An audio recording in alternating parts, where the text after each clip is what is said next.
Well, thank you for that great introduction that I wrote. Uh, but and I'm glad you're here, and I'm glad I'm here. But I would be much I'd much rather be in front of you than doing it this way. But you know, the technology today, we can do it. Okay, why you should switch to a Chromebook. I've also called this Chromebook for parents and grandparents, but it's all about Chromebooks for those who don't know why they're so good. And also, I'll throw in a few tips for using and why you might want to use them, and for people who are using them. If you have any questions at the end that we don't get to, or you think of later, or when you get home, by all means, my email address is info@huey.net. Huey.net is my personal website. I also have the Windows Special Interest Group website located there, so you, by all means, can go to that website. You can sign up for my monthly newsletter on Windows, and you'll also get a link to the monthly Windows SIG that you can join from your area or your home and join us for that Windows Special Interest Group. This month, which will be the second Sunday of the month, is going to be on the latest update of Windows 10, the fall creators update, and I'm going to be talking about all of the changes and additions to that. So by all means, it's about a 1:30 in the afternoon meeting, and please join us if you wish, and you can sign up for the newsletter and for the link on huey.net. And let me get there. We go. As I said, or as we mentioned, there's a website called CB4S, which stands for Chromebooks for Seniors. And I call it the remedy for the aches and pains of computing. Eventually, I'm going to have a meeting much like this, but it'll be open for anybody who wants to join. And hopefully, I'll be announcing that soon. By all means, take a look at the website. I'm going to talk about it a little bit later. But by all means, utilize that website. Okay, Chromebooks are widely used. Here's a bunch of pictures. I made a collage of pictures that I've gotten through Twitter.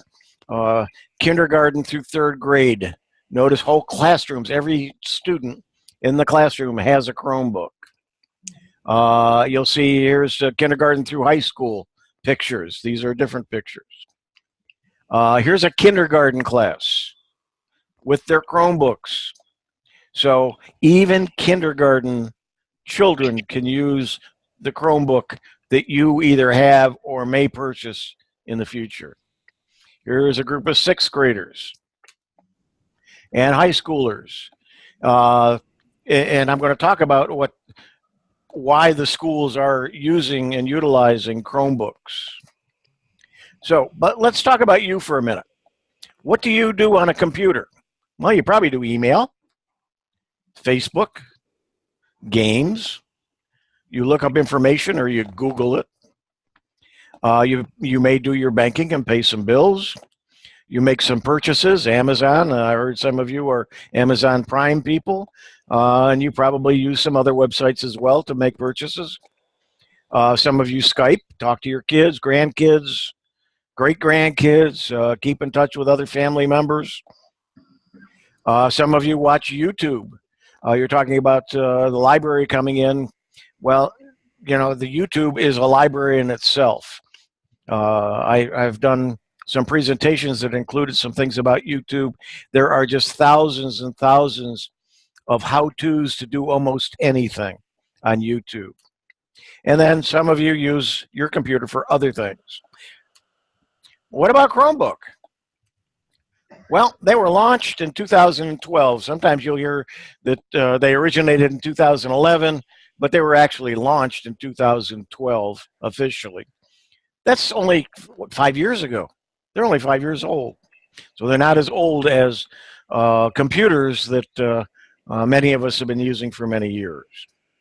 In 2015, now 3 years after the launch, the category overtook MacBooks in the U.S. In quarter one of 2015, 2 million Chromebooks were sold. Not the total, just in that quarter. And it's mostly fueled by the K through 12 educational market. So, and it is widely used in education. 58% of the U.S. K through 12 schools are using Chromebooks. Windows is in second with about 22%, and the combined impact of Mac and iOS are close behind at 19%. A lot of schools were using iPads, but they were extremely expensive. So they'd have one or two, maybe three in a classroom, where with the Chromebooks, they're inexpensive enough that they can have one, what they call one-to-one, where every student can have one. And it's a rapidly shifting landscape. 3 years earlier, Apple's products represented nearly half of the devices being shipped to U.S. classrooms, and now Chromebooks are 58%. Okay, well, some pros, things that are in favor of Chromebooks. They boot quickly, generally 15 seconds or less from the time you turn it on. And my Chromebook, and I think most of them are this way, when you lift the lid, it turns on. And from that point, the thing that takes the longest is to type in your password. And even including that, it's still, you're booted within about 15 seconds. They're effectively impervious to viruses, although if you phish, if you get phished, and that's in emails, and click on something, there's nothing in the world that's going to keep you from filling in forms and doing that. So make sure that you or your mom or dad knows what to watch for. So I would imagine in some of your meetings you've talked about some of the things to be careful of to protect yourself from phishing expeditions. And that's, of course, PHISH. Also, generally speaking, they're very inexpensive, usually anywhere from about $200 to $400, depending upon the size and features. You can get them for less than $200. Be careful. I'm going to explain a little bit what you want to look for when you purchase one. And sometimes the cheaper ones aren't going to do everything that you might want them to do. And for another $25 or $50, you might get something closer to what a PC can do, and something that you're going to find more useful. You can get Chromebooks from Google itself has some high-end ones. They call it the Pixel Book, the new version that just was released, and they run around $1,000. So you can spend some pretty good money. Samsung has some very good models in the $450 to $550 range. So anything from $200 to about $600, depending upon what you want and how good a machine, how big you want it to be, and so on, can be your budget. A lot cheaper than a PC. You're able to use voice commands. You can say, "Okay, Google," from the launcher to invoke Google's voice power assistant. There's tight integration with everything Google, obviously. Chromebooks are using the Chrome operating system, which is owned by Google. So you've got tight integration with Gmail, Google Drive, the Google Calendar, and so on. That means any document created, say, in Google Docs is automatically archived to the Google Drive. It's like full-time automatic backup for nearly everything that you do. And the good battery life. The lowest or the shortest time that I've seen for battery life is 8 hours. Most of them are 10, and several are up to 12 hours. So one of the reasons they're using them in the schools is the fact that they can charge them overnight, and then in the morning, the students unplug them, from a rack that they're kept in, and they can use them all day long without ever having to worry about recharging them. And then they plug them in again in the evening. If they take them home, they do get a charger to use at home, so they can charge them at home as well. Simple keyboards, they're not different than most keyboards. There's a couple of keys that are different. There's not a caps lock key. It's a search key. So you just click the search button, and it will bring up a box for you to put in your search. It comes with all the essential software because it's all Google and it's all free anyway. The Google Docs, Google Spreadsheet, Google Presentation program, and there's a lot of other programs that do come with it, but then you can add programs as well. And they're easy to carry, they're light, they're portable, and you'll find that most of them are in the 2 to 3 pound range. Some are even a little less, some might be a little bit more. Okay, it's not perfect. There are some cons why you may not want one. There's a bit of a learning curve, especially if you or your mom or dad or your kids are already accustomed to Windows. You've got to learn, but a lot of it is the same. Control-C still does a copy from the keyboard. You still have, Google Chrome is a browser, and if you use a browser on Windows or on a Mac, it's still going to be the same on your Chromebook. Printing can be a challenge, however. The Chrome OS doesn't allow, you can't plug directly into a USB connection. It does support wireless printing, but not the way your PC does. Your printer needs to support Google Cloud Print. Most printers do. You want to make sure that your model does before you buy a Chromebook, then get it home and find your printer won't work with it. So you might want to you might want to also consider getting a newer printer if you're using an older one that doesn't support Google Cloud Print. And even if it does, the setup isn't always easy. There's lots of articles out there on how to set it up, and there's even some on the Chromebook for Seniors website. Gmail's not everyone's favorite mail client. Some of you may use Outlook or Microsoft Mail or Thunderbird. You may be using something else. Chromebook is how it's Gmail is what's done on a Chromebook. It's ugly and non-intuitive, but so if you're not used to it, you might get a little confused in the beginning. Once you catch on, you'll be fine. If you're already using Gmail, it's going to be the same as what you're used to. And of course, it relies on the internet. So most of what you do on the Chromebook, you've got to be connected to the internet. You are able to do create a document, and you're able to write an email without the internet. But if you want to send it, you then have to wait till you get connected. Or if you're writing a document, when you connect, it will then automatically save it to your Google Drive. But in the meantime, it does save it locally on your computer. So you can do some work, but most of what you're going to do is going to be online.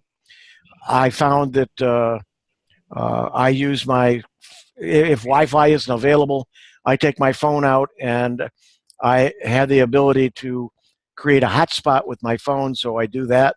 And so then it's using my phone cell connection as the Wi-Fi. Okay, Chromebook shipments grew by a stunning 38% in 2016 compared to 2015. Gartner estimated 9.4 million Chromebooks shipped compared to 6.8 million in 2015. So from 2015 to 2016, it jumped from 6.8 to 9.4 million Chromebooks. However, overall, PC shipments in 2016 declined about 6.2%. So while PCs, excuse me,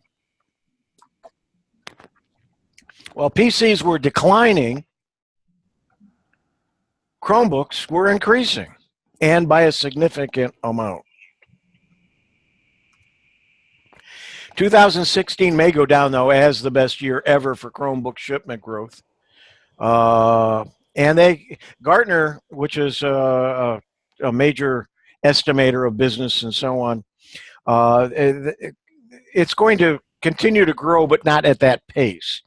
2017, Gartner is projecting Chromebook shipments to be about 10.9 million units, a growth of about 16%. And then in 2018, shipments will total about 11.9, about 8.6%. It's still growing, not at such a rapid rate, but most of there's also a growing interest in Chromebooks from businesses in the finance and retail sectors. So companies are using Chromebooks as no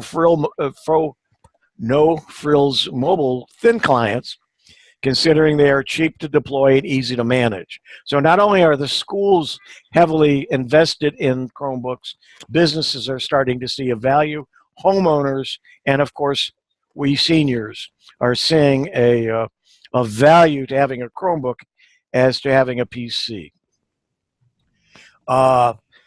The newer PCs, and this was announced last year at the Consumer Electronics Show in Las Vegas, that Chromebooks will be soon be able to use the Google Play Store. The Google Play Store is what is used on Android phones to download and install apps. If you have an iPhone, it would be similar to the iTunes. Formerly, there was the Chrome Web Store, and there were some programs, several thousand, or maybe a few 10,000, 15,000 apps on the web store, where Google Play Store has Android apps, and there are some more, and I'll give you some numbers here in just a moment. There's about 3 million apps that you can use from the Google Play Store. Google Play lets you browse and shop for your favorite music, movies, and books. You can also download apps and games for your Android phone or tablet or your Chromebook. If your Chromebook is now have been updated to be able to utilize the Google Play Store. The number of available apps in the Google Play Store was most recently placed at 3.3 million. And that was in September, after surpassing 1 million apps just in July 2013. Google Play was originally launched in 2008. And here's just a picture to get an idea how it's increased over the years, from 2009 all the way up to 2017. There's apps for almost anything that you can find for an iPhone, for instance. Also has an Android version, and that Android version, in most cases, and I've only found one or two that I could not run well on my Google Chromebook, on my Chromebook. Okay, the Chrome operating system supports now Android apps. And this slide was when I first started to look into and talk about Chromebooks.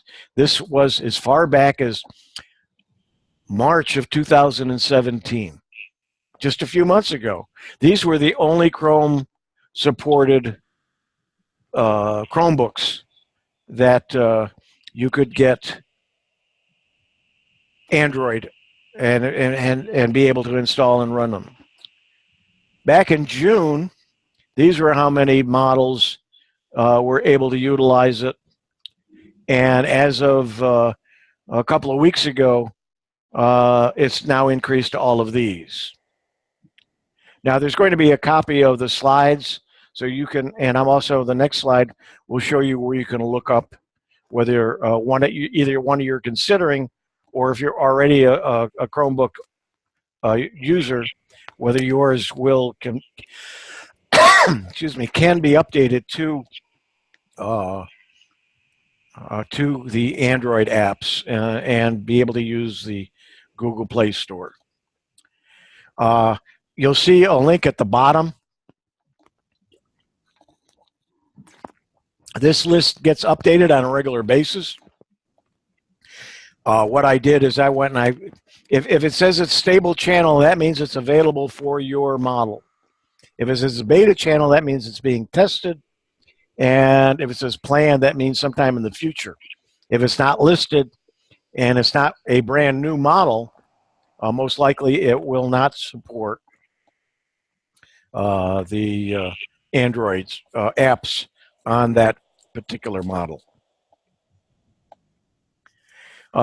This is kind of redundant, so we'll just skip that. Just again, some reasons why you might use the Chromebook. This is another website that I found very interesting. It lists all of the Chromebook models as of earlier this year. It does not have, excuse me, I need to cough here. Let me mute.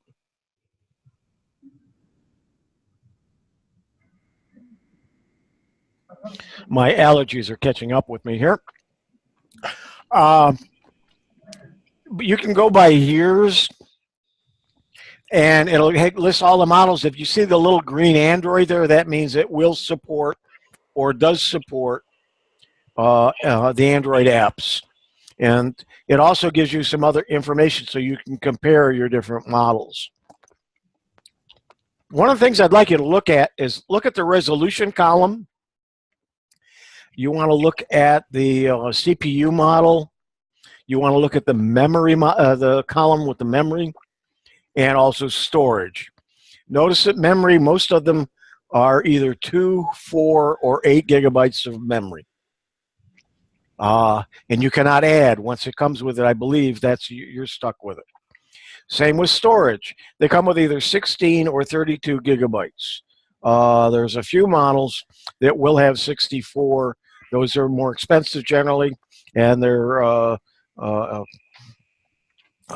of the newer models. Now, so that's not a lot of storage, but that's because you're storing your information on Google Drive in the cloud. But the website, that Zipso website, if you keep scrolling down that page, you will see all of the models by the year they were released. So if you see a really good price on a Chromebook, what you want to do is look at this page, go back and see what year it was, and then see if it supports Android. And then also you can see its various information as compared to others. Also notice the battery life on those. Most of them are either 10 or 12 hours.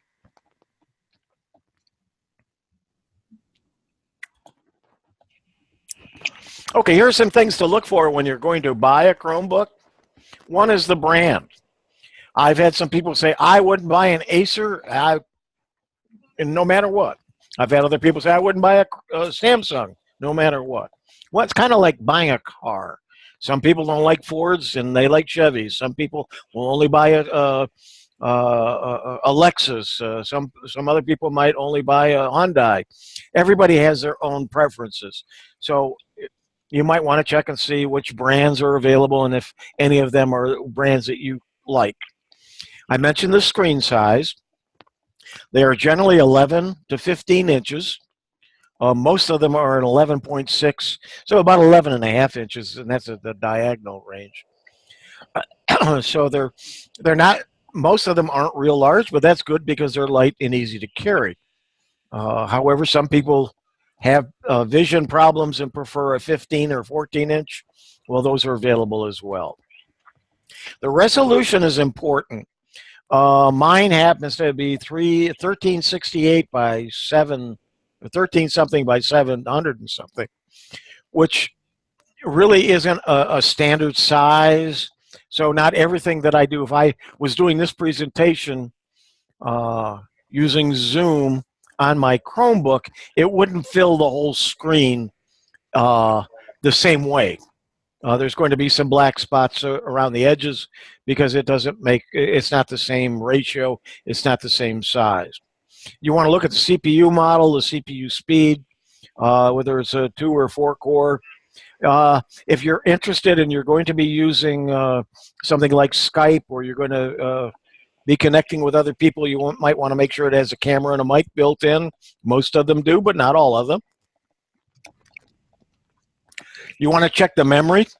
I look for 4 gigabyte, but the 2 gigabyte ones will work. 4 will be a little bit faster.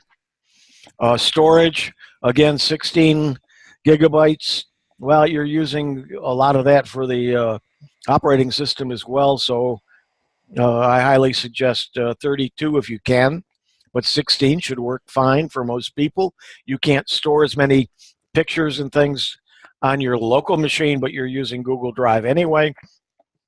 You should be fine. By the way, if you buy a new Chromebook, one of the newer ones, a lot of them are giving you 2 years of 100 gigabytes of storage. You normally get 5 gigabytes of storage with a Google address, with a Google account. But they'll give you 100 gigabytes for 2 years. And that's generally, I think it's around either $47 a year, or it's $47 for 2 years to get 100 gigabytes. And they give you a couple of years free. Still not a lot of cost after that, but you want to take advantage of getting that extra storage on Google Drive, so you can save more information. The battery, you want to look to see whether it's going to be 8, 10, or 12 hours. The weight, if you're going to be carrying it around a lot, the weight is something you're going to be looking at a little more closely. But what's the difference between 2 pounds and 3 pounds? But the difference is 1 pound, of course. But it's a little bit lighter when you carry the 2 pounds around all day, as opposed to a 3 pound one.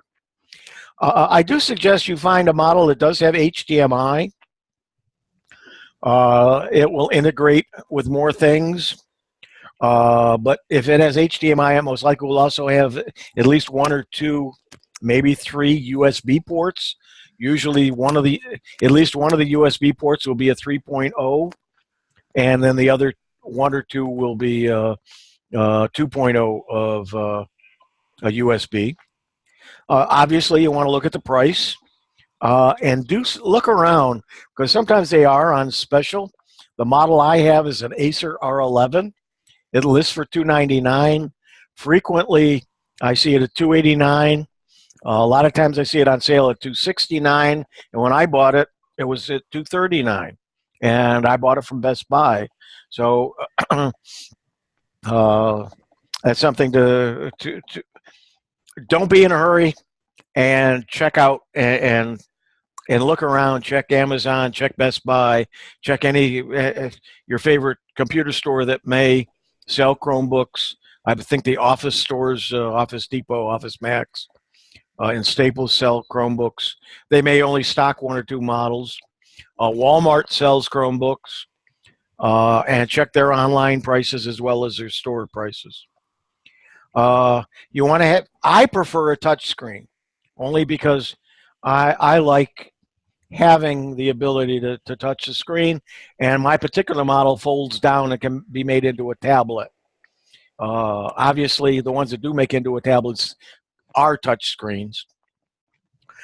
In red, you'll see LTE. The reason that's there is it's not available is LTE on any of the Chromebooks.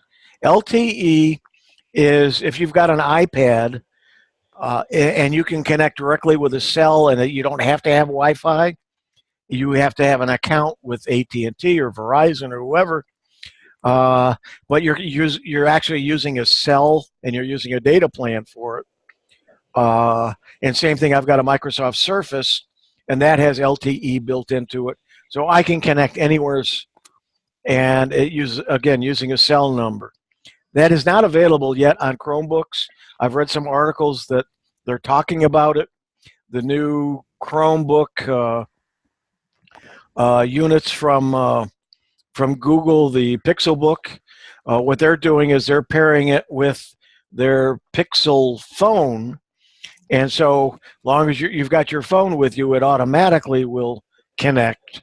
And as I mentioned, I've got a Samsung phone, and I just turn through AT&T, and I turn on uh, the hotspot on my phone. It creates a Wi-Fi channel for me, and then it's using my phone to connect to the internet, but it's still considered Wi-Fi on the Chromebook. So I'm able to use the Chromebook wherever I go, long as I have cell access. But that's what LT is. Yes. Can I mention one thing? Sure. Could you tell them about the storage, about the MMC, the solid state, as opposed to a conventional uh, hard drive or laptop drive? Yeah, the storage, the 32, the 16 gig or the 32 gig storage is electronic. It's not mechanical. It's not like a hard drive, so it's extremely fast. And you don't have to worry about. I'm trying to think of the word.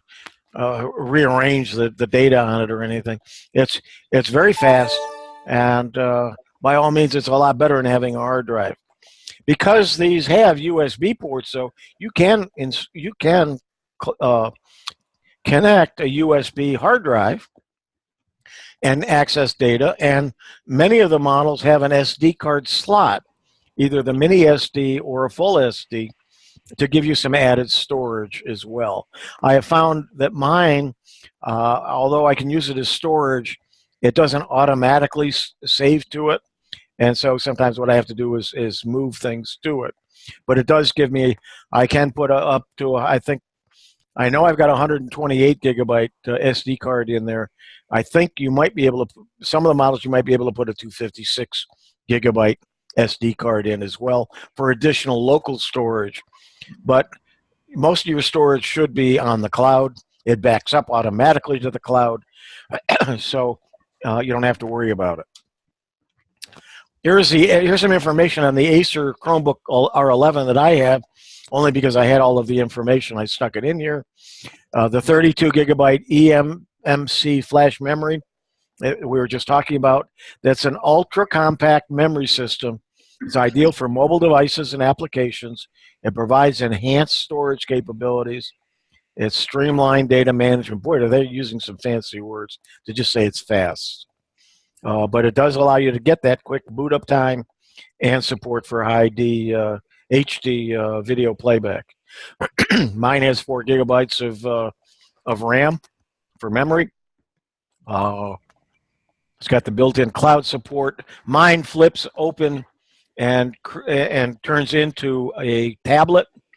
And then I have it comes up with a keyboard on the screen, much like an iPad would have, or your phone has, and so on, so you don't have to use the keyboard. And so you can actually function it as a tablet. Mine weighs 2.8 pounds, and it's only 0.8 of an inch thick, not even an inch thick. Has Bluetooth interface. It's got one USB port, HDMI, built-in card reader I mentioned. It's got the webcam and microphone. Built-in virus protection in Google products, because it's all Chromebooks are almost completely impervious to viruses and malware. And it has to do the way the operating system was built. It's built using the Chrome. It's got a Linux, for those of you, excuse me, those of you who are a little on the techie side, it's on a Linux-based system, but it's using Chrome OS or the Chrome browser for most of what it does. And each tab that it opens is a separate sandbox. So even if something happened and one of the tabs, if you had several tabs open, and one of the tabs hung up because of something happening, all you have to do is close that one. The rest of them are totally independent of it. You're not locking it. It doesn't lock up the whole Chrome browser. It only locks up that tab. This is what my desktop looks like. You'll notice there's no icons on it except down at the bottom, which is I'm going to talk about in just a moment. But there's no icons on it. You put a nice picture there. That's all you need. And you can't put any icons on there. You don't need them. Let me clear my throat here for a moment. Okay, hopefully that was muted. If not, you got an earful. Me coughing.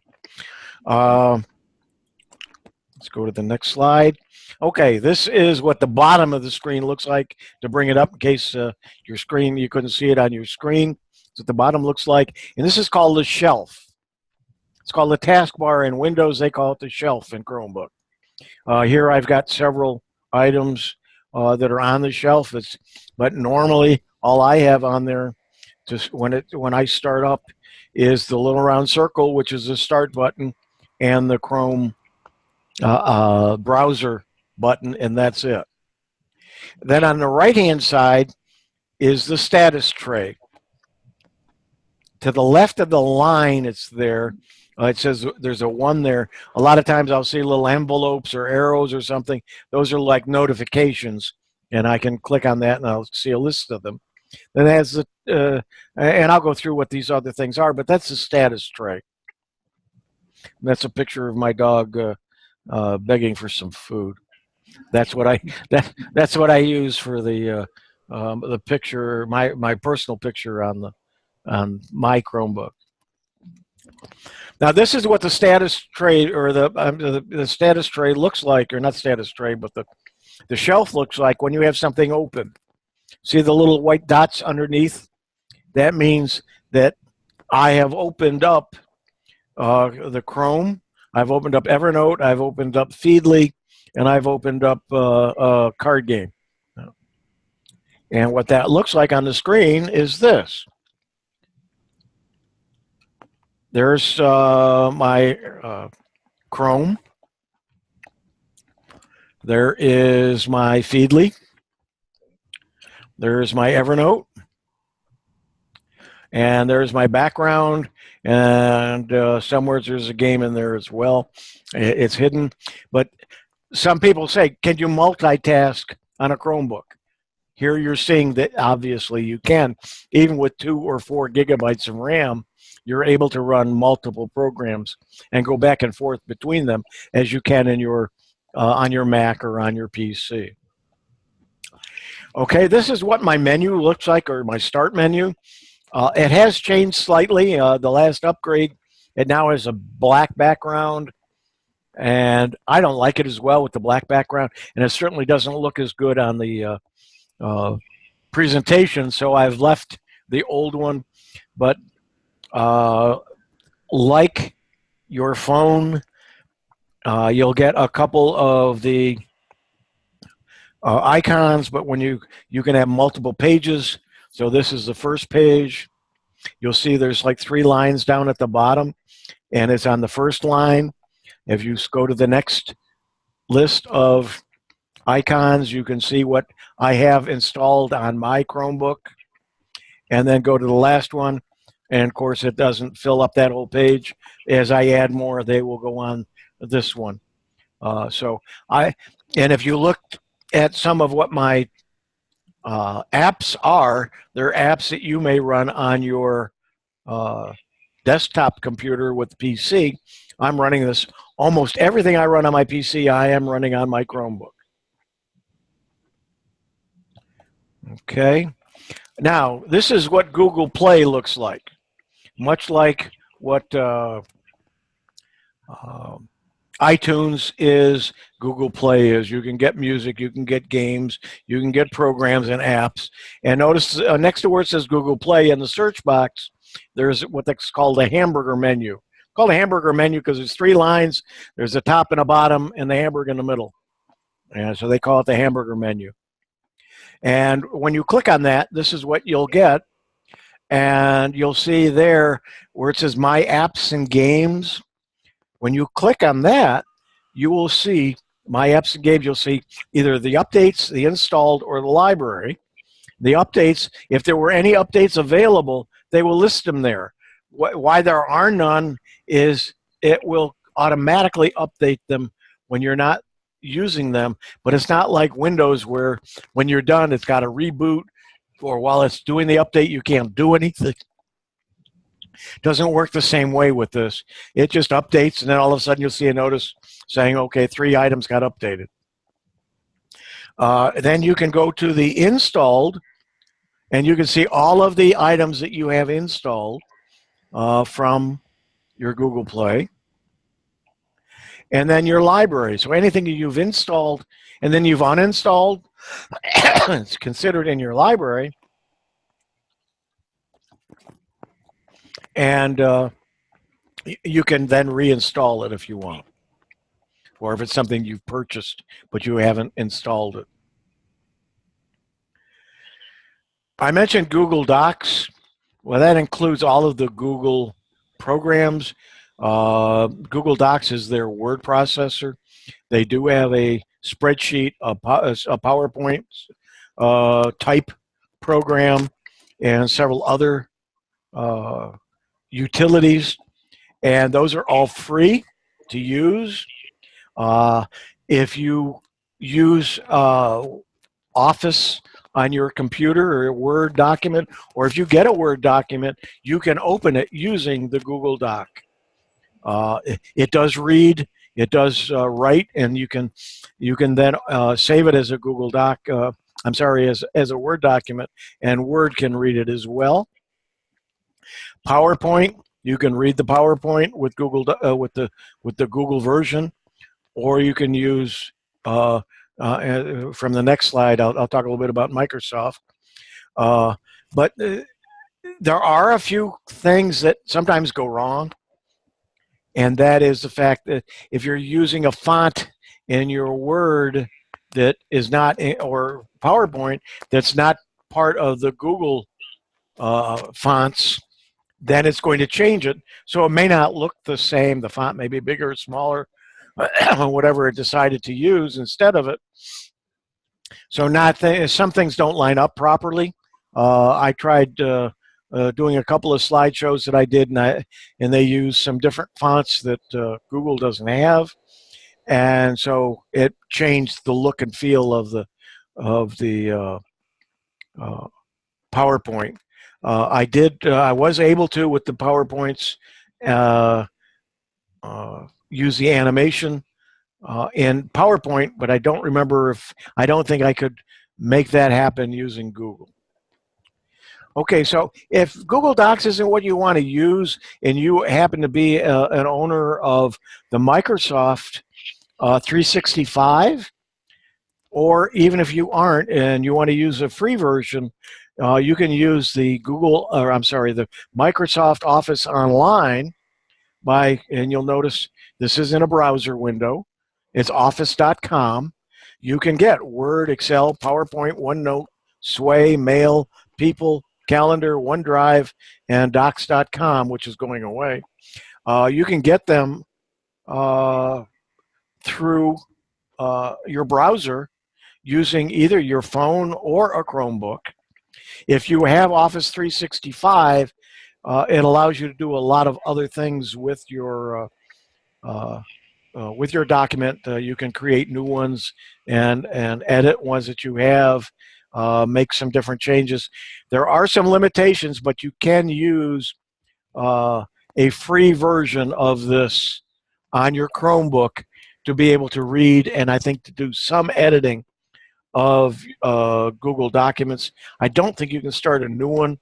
I'm not sure what the differences are, because I do have a 365 account, but you might want to sample that. Even on your desktop, if you don't have Office, use the online Office, the free version of it, and get used to playing with it and so on. Chromebook comes with a manual online, and it's called Chromebook Help. You'll see along the left-hand side all of the topics that you can look up and you can search. And there's a lot of information about Chromebooks to help you. It's not like Windows where they say, okay, here it is, you're on your own. Chromebook does have a lot of help available for you. This is what Google Drive looks like. You've got My Drive, which is the one for the email account. I have multiple Gmail accounts, so I have to make sure I'm logged in on the right one. I have one that has 215 gigabytes of storage. I'm not sure how I got 200 instead of 100, but I got 200 for the free 2 years, and then I'll have to pay for the difference. And then each of my other Gmail accounts have 5 gigabytes of storage as well. So by all means, you can use your Google account. You can save files there. You can see that I have files out on my drive. You can see the downloads, and that would be looking at your local Chromebook and either your MMC storage on your Chromebook, or if you've got an SD card, it may be on that. There also should be an SD card listed there. Mine doesn't, because I don't think I had it plugged in when I took the screen. Yes. Just want to remind everybody that you need to have a Google account, and all of these things become available to you across any device that you have that's internet capable. Oh, absolutely. Hang on one second. You got that attitude. I'm lucky he's able to. Yeah, the one neat thing about with Google is when you save your Google Chrome browser, when you open it on the other device, a lot of that information is there. You're using the same Google Drive. So when you save something, when you're working on something on your Google Chromebook, and then you go home to your PC, or you go to a Chromebook at home, or whatever, you can go to the same drive, and there's that document. It saves it automatically from the Google Chromebook, so you don't have to remember to save it before you exit, or if something happens, it's automatically saved throughout the time while you're working on it. The other thing is, if you should have a problem with your, and I'm not sure, I might be getting ahead of myself here. I'll come back to that thought. Hang on a second. This is what the local files look like on mine when I did it, whatever day that was. And I did a screen capture. But you'll see the downloads, and that's where the local pictures are. You'll also see there may be some screen captures there. You can do screen captures with your Chromebook as well. The status tray, you have in the status tray the accessibility. You have what you're connected to, and if you're not connected to anything, you can click on that, and it will find all of the local Wi-Fis that it sees. If it's one that you can get on, you can click it, and it'll connect. I don't use Bluetooth for the most part on my Chromebook, so I disable the Bluetooth to save the battery. And then down at the bottom, you've got your settings, you got help, you can lock it, and you can shut it off from here as well. And then notice, so this was April 28th when I took this, but you'll notice 67% has been used. Excuse me, and I still have 7 hours and 15 minutes left on the battery. Under accessibility, you can have spoken feedback, so it can speak what's on the screen. You can do a high contrast mode. You can do a screen magnifier. You can have automatic clicks, so you can hear the clicking when you click on something, and you can use the on-screen keyboard at any time you want. If you have a touch screen. If you don't have a touch screen, it won't work. Under network, you can see which one I'm connected to, and you can see that there were some other Wi-Fis that were locked around the area where I was. Again, this is the website, and make sure you take a look at it. I did put a list together of the 178 articles that I've already posted on there. And if we have time, I can bring that. If we have time left at the end, I can bring that up and kind of show you some of the articles. What I was going to tell you is that if there is a problem at any time with your Chromebook, what you can do is you can go into the settings and go to a button called Power Wash. What Power Wash does, it takes you back to factory fresh.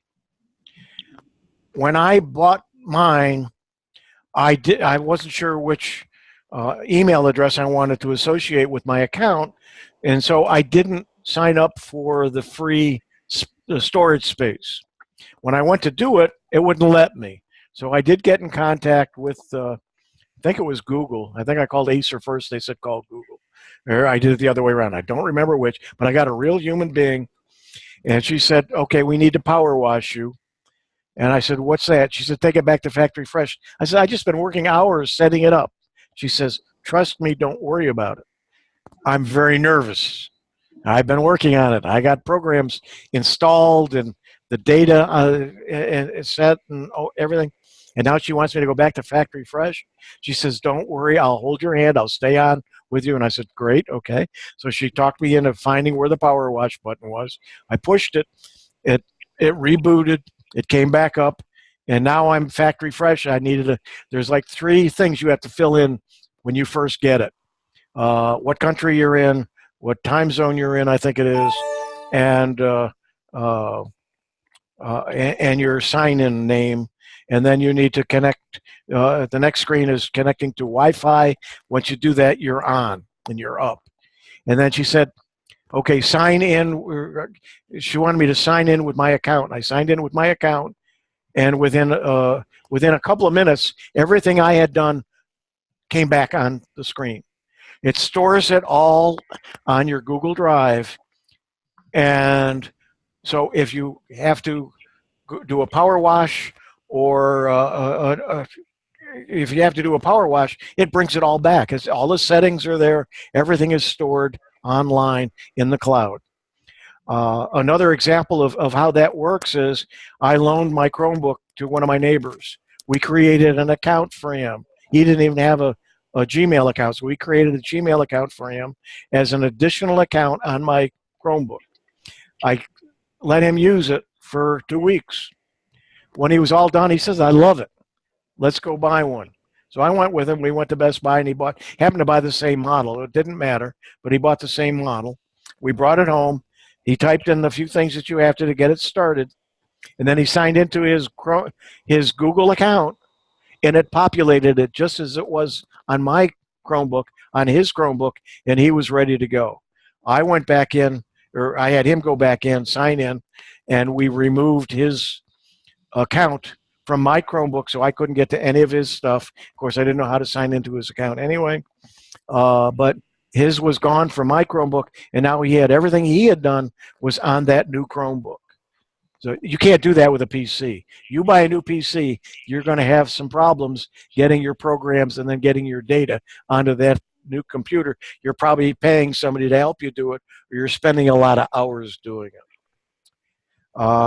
Let's see, I think this is no, I got a little bit about the website, and I'll finish up in just a couple of minutes. I have an about, I have blogs, I have articles. That's what a full page would look like. Obviously, you got to zoom in. This is what the the front page, what a blog would look like. Here are the blogs. Being stylist. I've got a review of some styluses. Some things about Chromebooks rolling out. These are the articles. What I've done is so I don't have to post illegally articles from other sources. I do a screen capture of something from the article, a little bit about the article, and a link to it, and it'll take you to whatever the website is. So as I say, there's 178 of them, and I'm ready for some questions. Hey, Huey, that's a great job you've done. Let's give him a great hand.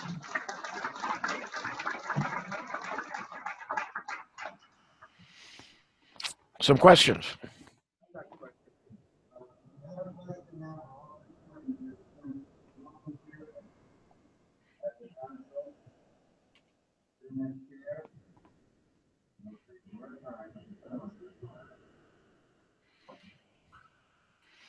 Can you repeat that question?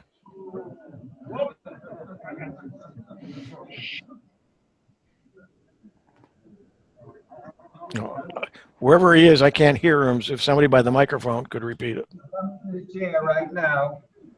Okay, go ahead. Speak into the mic. I'm not hearing it. You're talking about PC. What about Apple? What about Apple? Well, They're expensive. I have Apple system. Okay, well, this is going to be considerably different, Yeah. but it's going to be considerably cheaper. A question. Do you have a question about it? Do I have to change my address? Do you have a Google account? I do, but I never use it. Well, you will. For this, you really need to have a Google account, a Gmail account. And that's what you're going to use to sign in for your Google Drive and for everything to work properly. You need to use a Google account. I can't use Comcast, so I have to change. I have to notify everybody Mm, an address change. no, you shouldn't have to. It's how you use the computer. If you have email, Yeah. and you continue to use that email on Comcast, or you have an Apple email, something else, you can still use those. You get to them through your browser, or if there's an app that you use that'll run on Android, you can use that. But I have 35 different email addresses. Some are Gmail, some are at Huey.net, some are at other websites that I maintain, and I can get to any of them through Google. Can't get to them all at one time. I do use a program called Mailwasher that will go out and take a look at all of them, but it doesn't work quite as well as it does on the PC. But I can see what all my mail is. I just can't answer it through Mailwasher. I still have to have a program. If you use something like Thunderbird, I think Thunderbird, because it's browser-based, you can use it. If you have Comcast, most likely they have a way in which you can sign in through your browser, and you would use that. Or you can use the Microsoft Outlook mail, or there are some ways in which you can have other accounts go into your Gmail account, and you can read them through Gmail as well. Okay, Huey, I'm going to stop that there because it's not relevant to Chromebooks. If you have a question that's relevant to Chromebooks, please raise your hand. Okay, come on. Well, while the next person is getting ready, let me add to that, Barry, that if somebody has an Apple machine and they want to get a Chromebook, and their hesitation is, well, am I going to be able to get my email? The answer is yes, you can, and it's fairly easy to do. Okay, next question. Okay, just a question on the storage. The name is Bill Scheidemann. Question on the storage. Most of the Chromebooks that I saw came with the eMMC card, and I've done some research on it, and the 64 gigabyte SSD is available, but as you said previously, they're pretty rich. Is the 32 gigabyte SSD available as a standard for Chromebooks? You'll have to check the Chromebook that you're looking at, considering buying, to see if there's an SD slot. The memory is not interchangeable, so if it comes with a 16 later on, if the price of 32s are down or 64s are down, you can't interchange them as far as I know. You can't update them.